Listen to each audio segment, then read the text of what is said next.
There were people without any authority, forces without their name tags or badges on their uniforms. There were officers who chose open violence on students with lathis, with tear guns, with stones, and with abusive languages that they were using. The people against whom they did all these things were not terrorists, they were students asking for accountability and communication.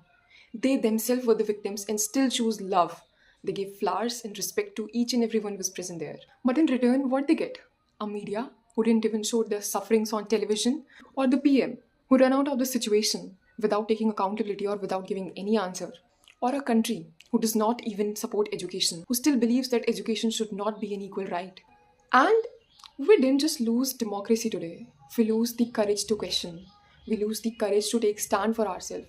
We lose the courage as an individual to say that I belong from a democratic country where I can ask questions with the government.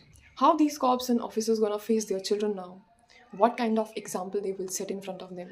How they would convince them to respect them? How would they expect that if in future their children are going to give any kind of exam so it's going to be fair? How would they?